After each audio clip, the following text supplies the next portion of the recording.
राम सिंह भाटिया हमारे दर्शक उदयपुर राजस्थान के हैं। वो कह रहे हैं शरद पवार की रणनीति कहीं महायुति पर पानी ना फेर दे, इमोशनल अपील का जवाब देना बीजेपी के लिए मुश्किल है, या दरअसल सचिन महाराष्ट्र की जनता जानती है, इतने सालों से वही बात कह कहकर वोट लिए जा रहे हैं शरद पवार। ये आपके लिए ना उल्टा पड़ जाए कहीं कि भाई कितनी बार कहोगे कि अब मैं संन्यास ले रहा हूं। नहीं, देखिए, शरद पवार जी के बारे में सभी की एक भावना है महाराष्ट्र की जनता की, और वो आदर की भावना है, रिस्पेक्ट की भावना है। और उनका जितना राजनीतिक अनुभव रहा है, मैं नहीं समझता हूँ कि महाराष्ट्र में अभी कोई ऐसा व्यक्ति बचा होगा जिसका इतना बड़ा राजनीतिक अनुभव रहा और इसका प्रभाव रहा है। तो निश्चित तौर पर जो उन्होंने कहा है वो हम लोग पूरी तरह से उसको सीरियसली भी लेते हैं। राजनीतिक प्रभाव इतना कि भतीजा चला गया, प्रफुल्ल पटेल चले गए, नवाब मलिक चले गए, छगन भुजबल, सारे उनके जो ल्यूटेनेंट्स जिन्हें कहते हैं सिपह सालार, सब तो छोड़कर चले गए, नई पार्टी बना ली, असली शिवसेना, असली एनसीपी बन गई वो।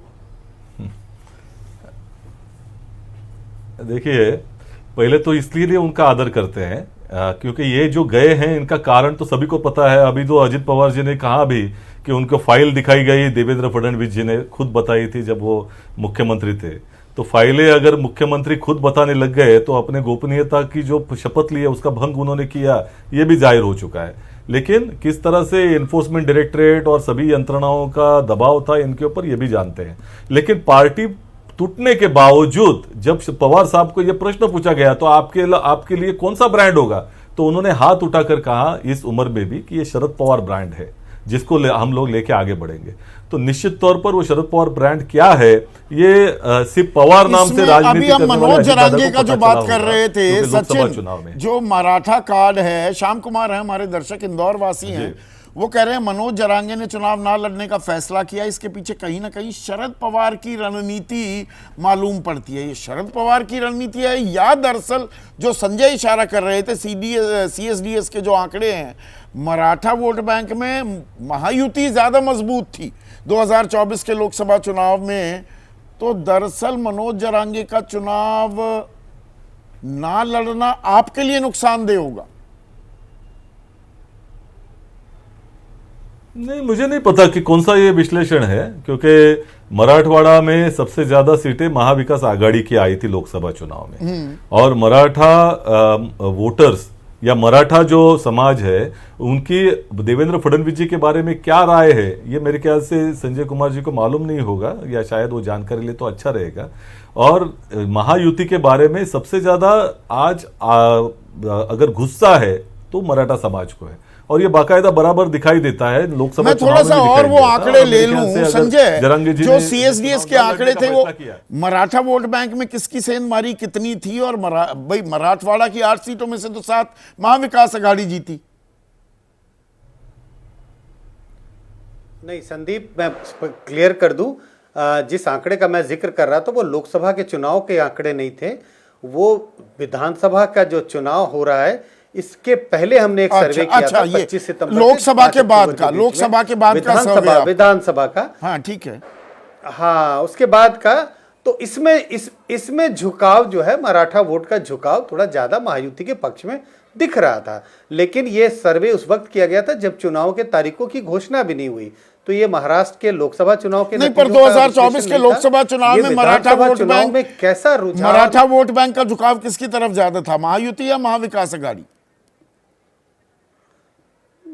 नहीं, निश्चित रूप से महाराष्ट्र विकास आघाड़ी की तरफ था।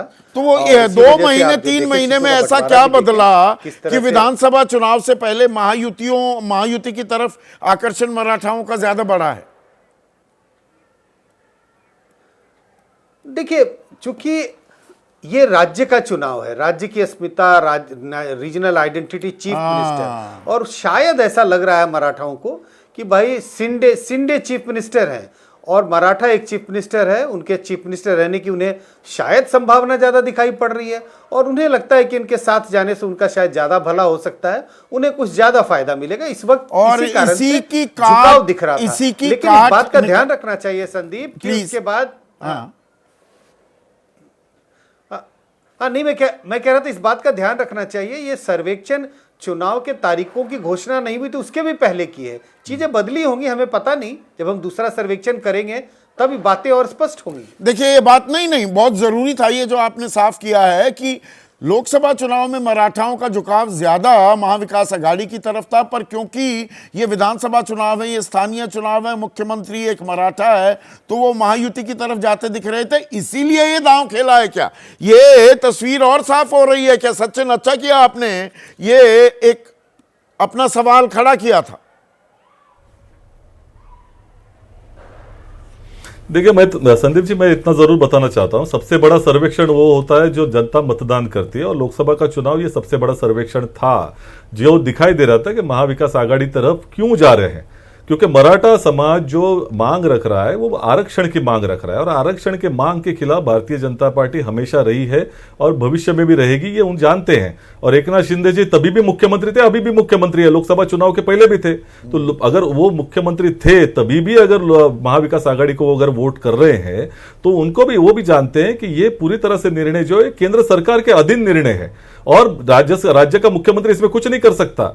तो राज्य के मुख्यमंत्री ने जिस तरह से, बावजूद इसके कि वो ये जानकारी रखते हैं मराठा समाज, उन्होंने जो एक बीच में सगे सोयरे नाम से जो एक जीआर निकाला था, उससे तो और आहत हो चुके हैं कि उनको तो ऐसा लग रहा है कि हम लोग हमारी दर्शक ग्वालियर से वो इसी मुद्दे पर अपनी राय रख रही हैं। उनका कहना है कि मराठा आरक्षण का मुद्दा कहीं ना कहीं महायुति के लिए चुनौती का सबब है, और मनोज जरांगे का चुनाव ना लड़ना एमवीए को फायदा पहुंचा सकता है।